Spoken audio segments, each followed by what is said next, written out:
من شغله القرآن عن ذكري ومسألتي أعطيته أفضل ما أعطي السائلين أو كما قال صلى الله عليه وسلم۔ محترم بزرگوں، بھائیوں، پردہ نشین ماؤں اور بہنوں،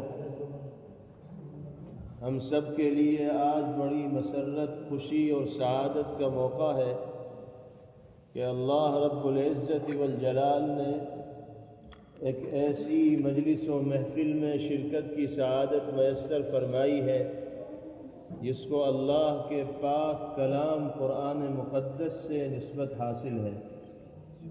اللہ تعالی ہم سب کے اس نسبت پر یہاں جمع ہونے کو اپنی بارگاہ میں قبول فرمائے اور قرآن پاک سے حقیقی شغف اور سچا تعلق اللہ ہم سب کو نصیب فرمائے۔ اللہ تعالیٰ کا کتنا بڑا کرم ہے کہ اس نے ایک مرتبہ پھر ہم سب کو رمضان کی ان مبارک ساعتوں سے فائدہ اٹھانے کا موقع میسر فرمایا۔ یہ صرف اللہ کی توفیق اور اس کے فضل ہی سے ممکن ہو سکا۔ اور پھر اس ماہ مبارک میں کلام پاک پڑھنے کی اور تراویح میں اس کو سننے کی سعادت سے بھی باری تعالیٰ نے بہرور فرمایا۔ اللہ تعالیٰ پڑھنے والوں کے پڑھنے کو قبول فرمائے، سننے والوں کے سننے کو باری تعالیٰ قبول فرمائے۔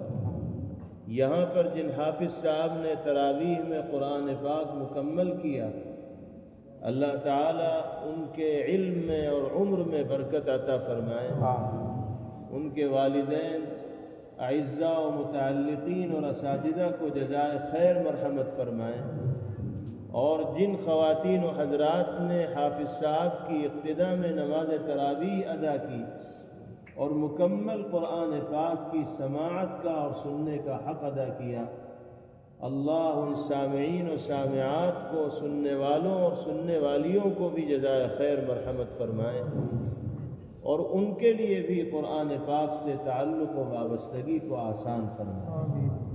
میرے بھائیوں، بزرگوں، قرآن پاک اللہ کی جانب سے عطا کردہ وہ نعمت ہے کہ جو انسان اللہ کے اس کلام سے جتنی وابستگی، تعلق و محبت کا اظہار کرے گا، اللہ دنیا میں بھی اس کو اتنا ہی چمکائیں گے اور آخرت میں بھی اس کو اتنی ہی عزت و شرافت سے مالا مال کیا جائے گا۔ نبی کریم علیہ السلام نے ارشاد فرمایا، من شغلہ القرآن عن ذکری و مسألتی،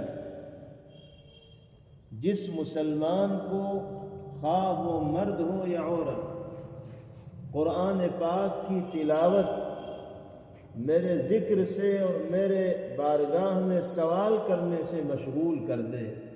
مطلب یہ کہ اس کو قرآن کی تلاوت سے اتنی فرصت نہیں ملتی کہ وہ تسبیحات پڑھ سکے، کلمہ طیبہ پڑھ سکے، سبحان اللہ اور الحمدللہ کا ورد کر سکے، یا اللہ کے حضور ہاتھ پھیلا کر کوئی سوال کر سکے۔ ہم وقت قرآن کی تلاوت میں مگن اور مصروف رہتا ہے، تو پیغمبر علیہ السلام فرماتے ہیں کہ اللہ کا وعدہ ہے، اعطیتہ افضل ما اعطی السائلین، میں قرآن سے تعلق رکھنے والوں کو اتنا دوں گا کہ جتنا اپنی بارگاہ میں سوال کرنے والوں کو نہیں دیتا، اس سے زیادہ ان لوگوں کو عطا کروں گا جو قرآن سے لگن کا اور تعلق کا مظاہرہ کرنے والے ہیں۔ اللہ تعالی ہم سب کو قرآن پاک سے سچی وابستگی کی دولت سے سرفراز فرمائے۔ افسوس کی بات ہے کہ ہمارے گھروں میں آج کے دور میں بھی بہت سے بڑے بوڑھے، نوجوان، لڑکے، لڑکیاں، مرد، عورت ایسے مل جاتے ہیں کہ جو قرآن پاک کی تلاوت کے نام پر صفر ہوتے ہیں، اور ایک بڑی تعداد ان لوگوں کی ہوتی ہے جو قرآن پاک کو صحیح طور پر پڑھنا ہی نہیں جانتے۔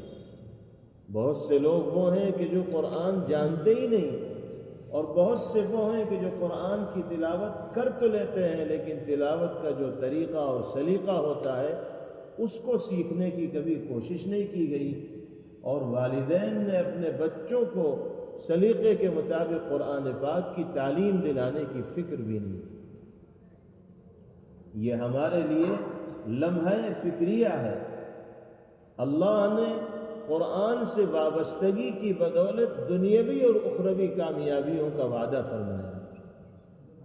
جب تک ہم قرآن کا حق ادا کرنے والے، اس سے تعلق و محبت کا مظاہرہ کرنے والے نہیں بنیں گے، اس وقت تک نہ دنیا میں ہمارے لیے عزت و شرف کا فیصلہ ہو پائے گا اور نہ آخرت میں نجات و کامیابی ہمارا مقدر بن پائے گا۔ رمضان کا یہ مبارک مہینہ قرآن پاک سے جڑنے کا بہترین موقع ہے۔ اللہ کی رحمتوں کے دریا اس ماہ مبارک میں بہتے ہیں، لوگوں کے دل اللہ کی اطاعت و فرمانبرداری کی طرف مائل ہوتے ہیں، قلوب میں نرمی ہوتی ہے، گناہوں سے کافی حد تک ایمان والا بچنے لگتا ہے، نمازوں کی طرف رغبت ہونے لگتی ہے۔ جو سال بھر قرآن نہیں پڑھتے ان کو بھی قرآن کی تلاوت کی توفیق اس ماہ مبارک میں ہو جاتی ہے۔ ہم سب یہ عزم کریں اس ماہ مبارک میں کہ قرآن کو اپنے دل و جان سے زیادہ عزیز تصور کریں، قرآن پاک کی تلاوت کا معمول بنائیں گے، اپنے بچوں اور بچیوں کو قرآن پاک کی تلاوت کا عادی بنائیں گے، اپنے گھر میں قرآنی ماحول کو پیدا کریں گے، قرآن کریم کی تلاوت کے انوار سے اپنے گھروں کو منور کریں گے اور سمجھنے کی کوشش کریں گے کہ اللہ نے قرآن پاک میں کیا کہا ہے، قرآن ہم سے کیا تقاضا کرتا ہے، کیا مطالبہ کرتا ہے۔ جب قرآن پاک کو سمجھ کر پڑھا جائے گا، اس کے مفہوم کو اور معانی کو سمجھا جائے گا تو پھر لطف دوبالا ہو جائے گا۔ قرآن ہی کی نسبت پر ہم یہاں جمع ہیں، اس لیے قرآن سے وابستگی کا عہد کر کے ہم یہاں سے اٹھیں۔ اللہ تعالی ہمارا جینا، ہمارا مرنا قرآن کریم کے ساتھ فرمائے، دنیا میں بھی قرآن کی برکتوں سے اللہ ہمیں عزتوں سے سرفراز فرمائے، اور اخروی نجات و کامیابی بھی اللہ اپنے مقدس کلام کی برکت سے ہمیں نصیب فرمائے۔ وآخر دعوانا ان الحمد للہ رب العالمین۔ اللہم لک الحمد کلہ ولک الشکر کلہ، اللہم لا نحصی ثناء علیک انت کما اثنیت علی نفسک، اللهم صل وسلم وبارك على سيدنا ونبينا ومولانا محمد وعلى آله وصحبه كما تحب وترضى عدد ما تحب وترضى۔ یا اللہ، آپ نے اپنی توفیق سے یہاں قرآن پاک کی تلاوت کا جو موقع میسر فرمایا ہے، اس تلاوت کے ہر حرف کو اپنی بارگاہ میں قبول فرمائے۔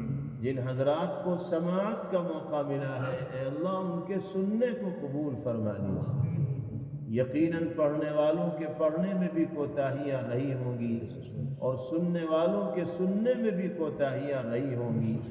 اے اللہ، ہم جس لائق ہیں، ہماری جو صلاحیت ہے اس کے مطابق ہم عمل پیش کرتے ہیں، یقیناً اس میں خامی، نقص اور کمزوری رہ جاتی ہے۔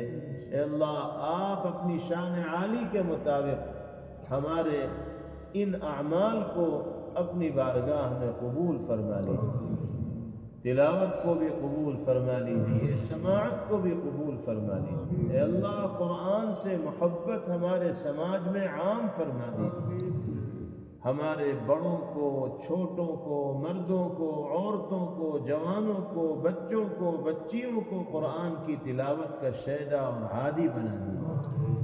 اے اللہ، قرآنی آیات کے معانی اور مفاہیم کو سمجھنے کا شوق ہمیں نصیب فرمائے، اور پھر قرآنی تقاضوں پر عمل ہم سب کے لیے آسان فرمائے۔ اے اللہ، ہم بہت گنہگار ہیں، بڑے خطا کار ہیں، بدعمل ہیں، اپنے گناہوں کا اقرار کرتے ہیں، آپ کے در پر معافی کا سوال کرنے کے لیے حاضر ہیں۔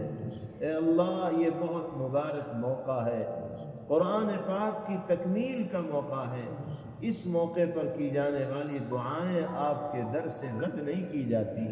اے اللہ ہم اگرچہ کمزور ہیں لیکن جس نسبت پر ہم جمع ہوئے ہیں وہ نسبت بڑی عالی ہے، بڑی قوی ہے۔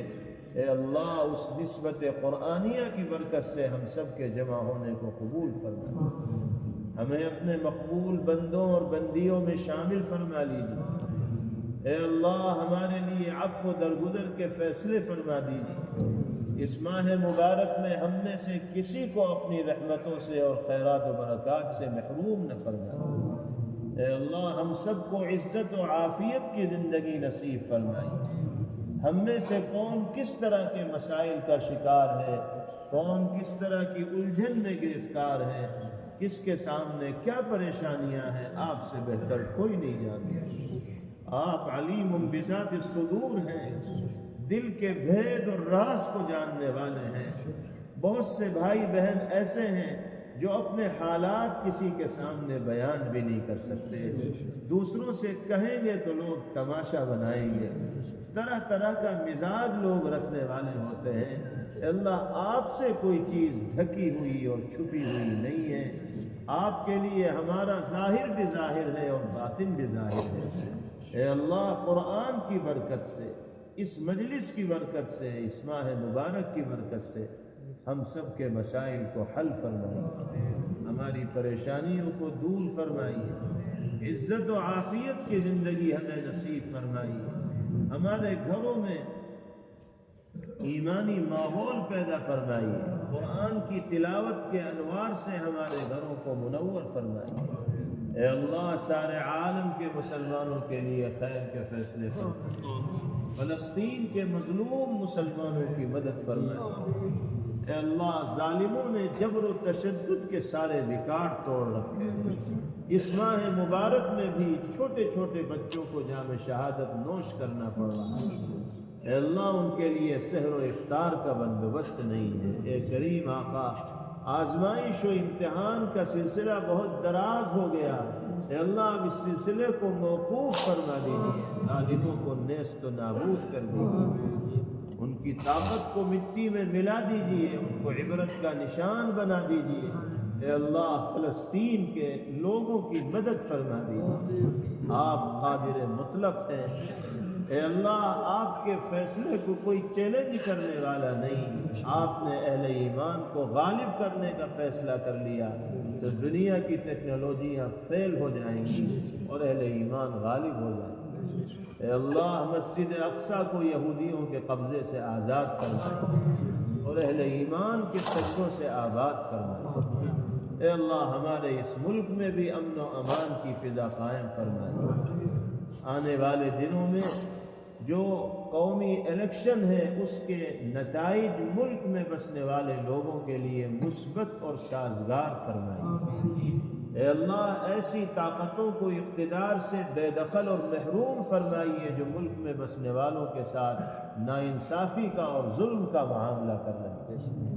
اے اللہ ایسی طاقتوں کو اقتدار عطا فرمائیے جو ملک میں بسنے والے لوگوں کے ساتھ عدل و انصاف کا معاملہ کر رہے ہیں، ہمدردی رکھنے والے ہوں اور ملک کی شناخت اور پہچان کے ساتھ کھلواڑ کرنے والے نہ ہوں۔ اے اللہ ملک دشمن طاقتوں کو اقتدار سے بے دخل فرما۔ اے اللہ ہم میں اور ہمارے متعلقین و اہل خانہ میں جو بیمار ہوں سب کو شفاء کلی مرحمت فرما، ہر طرح کے مہلک موذی اور لا علاج امراض سے ہم سب کی حفاظت فرما، ہمارے مرحومین کی مغفرت فرمائیے، ہمارے کاروبار و ملازمت میں اور ذریعہ معاش میں برکت عطا فرما، ہر طرح کے خسارے اور نقصان سے حفاظت فرما۔ اے اللہ ہم سے جن لوگوں نے دعاؤں کے لیے کہا ہے یا جن کا ہم پر حق ہے، ہمارے والدین، اہل خانہ، اساتذہ، مشائخ، محبین و متعلقین سب کو اپنی بارگاہ میں قبول فرمائیں۔